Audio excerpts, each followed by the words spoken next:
예수께서 거기를 떠나사 고향으로 가시니 제자들도 따르니라. 안식일이 되어 회당에서 가르치시니 많은 사람이 듣고 놀라 이르되 이 사람이 어디서 이런 것을 얻었느냐? 이 사람이 받은 지혜와 그 손으로 이루어지는 이런 권능이 어찌됨이냐? 이 사람이 마리아의 아들 목수가 아니냐? 야고보와 요셉과 유다와 시몬의 형제가 아니냐? 그 누이들이 우리와 함께 여기 있지 아니하냐 하고 예수를 배척한지라. 예수께서 그들에게 이르시되 선지자가 자기 고향과 자기 친척과 자기 집 외에서는 존경을 받지 못함이 없는 일을 하시며 거기서는 아무 권능도 행하실 수 없어 다만 소수의 병자에게 안수하여 고치실 뿐이었고 그들이 믿지 않음을 이상히 여기셨더라. 이에 모든 촌에 두루 다니시며 가르치시더라. 12 제자를 부르사 둘씩 보내시며 더러운 귀신을 제어하는 권능을 주시고 명하시되 여행을 위하여 지팡이 외에는 양식이나 배낭이나 전대의 돈이나 아무것도 가지지 말며 신만 신고 두 벌로 또 입지 말라 하시고 또 이르시되 어디서든지 누구의 집에 들어가거든 그곳을 떠나기까지 거기 유하라. 어느 곳에서든지 너희를 영접하지 아니하고 너희 말을 듣지도 아니하거든 거기서 나갈 때에 발 아래의 먼지를 떨어버려 그들에게 증거를 삼으라 하시니 제자들이 나가서 회개하라 전파하고 많은 귀신을 쫓아내며 많은 병자에게 기름을 발라 고치더라. 예수님이 고향으로 들어가셨습니다. 그런데 예수님의 고향 사람들은 예수님의 그 가르치심을 듣고 놀랐습니다. 깜짝 놀랐습니다.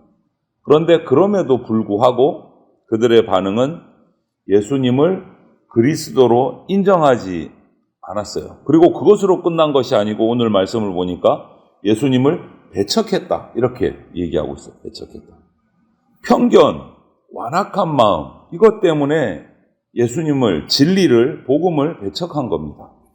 여러분, 우리는 하나님 말씀 앞에서 내가 어떤 태도를 가지느냐에 따라서 그 결과가 완전히 달라질 수 있습니다.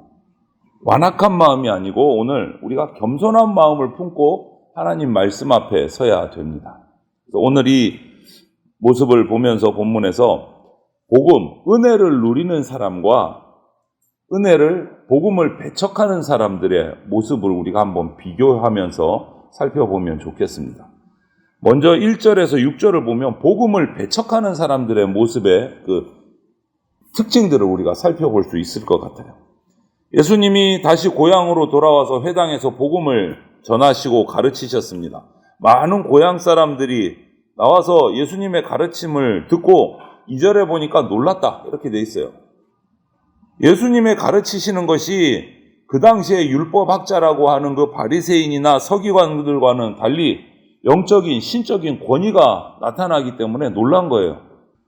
그런데 그러면 믿어야 되는데 그 다음 말씀이 그럼에도 불구하고 예수님이 그리스도시다라는 것을 인정하지를 않고 배척했다. 왜 그랬을까를 살펴보니까 한 동네에서 30년 동안 같이 살아왔어요. 예수님도 그렇고 예수님이 30세까지 고향에서 사셨기 때문에 너무 잘 아는 거예요. 어렸던 시절부터 예수님을 너무 잘 아는 거예요. 그러다 보니까 내 친구인데 나하고 같이 놀았는데 예수님을 메시아로 여길 수가 없었던 거예요. 같은 지역 출신이라는 거, 또 그의 어렸을 때의 모든 삶을 같이 자라왔다는 것, 그것이 오히려 걸림돌이 되어버린 거예요. 그래서 예수님의 그 이적, 말씀, 여기에 뭔가 문제가 있어서 이들이 믿지 못하는 것이 아니고 그냥 그 고향 사람들 자신들이 알고 있었던 그 요만큼의 지식, 어떤 출생에 관한, 직업에 관한, 가족관계, 이런 자기들이 알고 있는 어떤 요만큼의 지식, 예수님에 관한 어렸을 때 그런 지식 때문에 예수님의 이적, 예수님의 말씀을 자기 판단대로 판단해버리고 믿지를 않아요. 어떻게 보면 믿지 않아서가 아니고 얼마 전까지 자기들하고 같이 있었던 사람이 어떤 신적인 권능을 가진 자가 됐다? 믿고 싶지가 않은 거예요. 그럴 수가 없다. 너나 나나 비슷한데 무슨 네가 이렇게 되는 거예요. 우리가 앞서 나온 딸이 죽어가는 그 회당장 야이로 혈루증으로 고통 12해를 고통받던 그 여인, 그들에게서 보였던 절실한 믿음이 이 고향 사람들에게서는 없었어요. 안 보였어요. 너무나 예수님과 익숙하기 때문에 절실하지가 않은 거예요. 그래서 오늘 5절 상반절을 보니까 예수님은 자신을 배척하는 이 고향 사람들에게 아무런 권능도 베풀지를 못하셨어요. 고향이라고 해서 예수님이 권능을 베푸시는데 무슨 제약이 있고 한계가 있었던 것은 아닙니다. 오히려 예수님은 고향 사람들이니까 더 많은 권능을 베푸셔서 하나님 나라의 기쁨을, 복음을 알려주고 싶으셨을 거예요. 그렇지만 믿음의 반응이 없는 곳에는 어떠한 능력도 베푸실 수가 없었어요.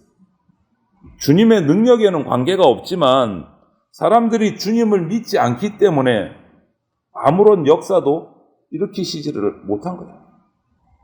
다만 오늘 5절 하반절을 보니까 몇몇 사람, 소수의 사람에게만 안수하셔서 그들의 병을 고치는 은혜를 베푸셨다. 이렇게 얘기하고 있어요. 그러면서 6절에 고향 사람들의 그런 배척하는, 믿지 못하는 모습을 보고 이상히 여기셨다. 이렇게 표현합니다. 여러분, 믿음이 있는 곳에만 역사가 나타납니다. 역사를 베푸십니다. 믿음이 있는 곳에. 믿음 없는 곳에는 권능을 행하실 수 없다라고 말하실 정도로 뭔가 예수님의 능력이 한계가 있는 것처럼 말할 정 과장해서 표현할 만큼 믿음 앞에서 능력으로 반응하십니다. 예수님은. 믿음 앞에서.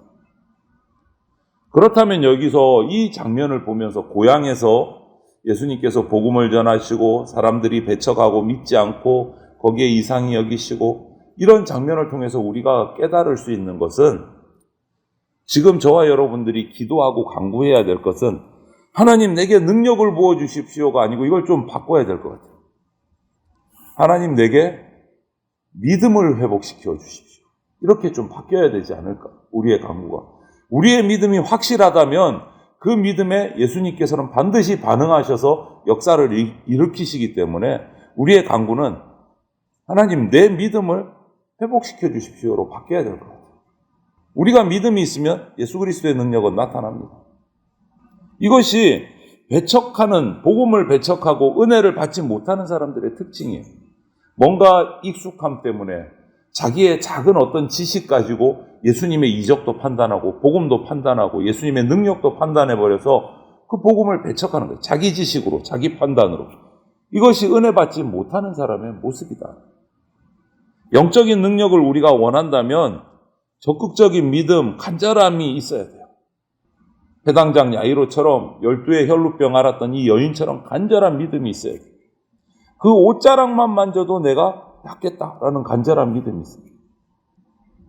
믿음이 없으면 치유의 은혜나 하나님 나라의 기쁨을 누릴 수가 없습니다. 이 고향 나사렛 사람들의 이 편견, 이것 때문에 그들은 복음의 영광을, 하늘나라의 기쁨을 놓쳐버리는 안타까운 모습이 나타나는 거예요. 우리는 마음의 문을 열고 간절히 사모하는 마음으로, 믿음으로 나아가야 돼요. 그때 은혜의 기쁨을 맛볼 수 있습니다. 그러면 7절부터 14절을 보면 복음을 누리는 사람, 은혜를 누리는 사람의 모습이 나와요. 예수님이 12제자들을 둘씩 짝지어서 이제 복음을 전하기 위해서 전도대로 파송을 하는 장면이 나옵니다. 그러시면서 하시는 말씀이 하나님 나라 복음을 전하는 전도자들은 전도 여행을 하는 데 있어서 지팡이 말고는 아무것도 가져가지 말아라. 이렇게 말씀하셨어요. 천국 복음을 전하는 전도자들을 어떻게 해주시겠다는 겁니까? 하나님이 책임져 주시겠다라는 말이에요. 책임져 주시겠다. 이것이 복음의 은혜를 누리는 사람의 모습이에요. 하나님이 필요한 양식도 돈도 신발도 옷도 책임져 주시겠다. 왜? 복음 전하는 일은 사람의 일이 아니라 하나님의 일이기 때문에 하나님이 보살펴 주시겠다. 생계가 중요합니다. 생계에 매여서 그 대신 사명을 망각해버리면 안 됩니다. 우선순위를 잘 살펴야 됩니다. 오늘 주님은 저와 여러분에게도 말씀하시는 거예요. 너 나 믿지? 한번 나한테 맡겨봐. 이렇게 말씀하십니다. 그러므로 그리스도인은, 복음 전도자는 하나님을 온전히 믿음으로 복음 전하는 일에 우선순위를 두고 살아가야 돼요. 이 집 저 집 기웃거려서 안 된다. 융숭한 대접 받기 위해서 어느 쪽이 나를 더 대접해 주나 왔다 갔다 해서는 안 된다. 덕스럽지 않은 행동을 해서도 안 된다. 그렇게 복음을 전하고 설령 누군가 내가 전한 복음을 거부할지라도 낙심하거나 염려할 필요가 없다라고 말해요. 먼저 떨어버리고 나오라. 복음을 전하는 자가 아니라 거부하는 자가 화를 입는다. 전하는 자는 화 입지 않는다. 여러분, 복음에는 하나님의 구원이 있습니다. 회개하고 복음을 영접하는 자들에게 거기에 귀신이 쫓겨나는, 병이 치료되는 하나님의 기가 막힌 놀라운 역사가 일어납니다. 우리는 사탄의 권세를 무너뜨리고 하나님의 그 영광의 나라를 건설하는 복음 전도자의 사명을 받은 사람이에요. 충성해야 됩니다. 우선순위가 거기에 있어야 합니다. 복음을 믿는 자들에게는 영원한 생명이지만 거부하는 자들에게는 영원한 멸망이 있습니다. 이것이 복음을 배척하는 자와 복음의 은혜를 누리는 자의 차이예요. 믿음으로 받느냐, 자기의 한 줌 지식을 가지고 거부하느냐. 오늘 말씀에 예수님의 고향의 사람들은 잘못된 편견 때문에 이 영원한 생명을 얻을 정말 복된 기회를 발로 걷어차 버렸어요.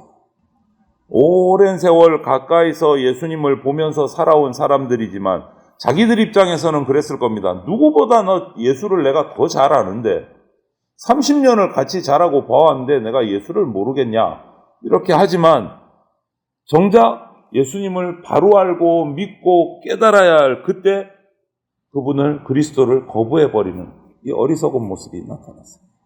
편견에 빠지는 것은요, 정말 위험한 겁니다. 놓쳐서는 안 될 영원한 생명을 놓쳐버리는 안타까움이 생길 수가 있어요. 편견에 빠지면. 이 말씀 지금 내가 그래도 신앙생활 몇십 년을 해야 하는데 이거 읽고 또 읽었다, 이거 생각해 볼 필요도 없다, 이 말씀은 내가 암송한다. 이런 편견에 빠지는 순간 우리는 그 말씀이 주시는 귀한 은혜를 놓치는 수가 생길 수 있어요. 매일 겸손한 말씀으로 처음 읽는 것처럼 그 간절한 마음으로 말씀을 받고 예수 그리스도를 사모하는 성도가 되어야 됩니다. 그리고 제자들에게 그러하셨듯이 그렇게 나아갈 때 필요한 말씀도 채워주시고 능력도 채워주시고 은혜도 채워주실 줄로 믿는 겁니다.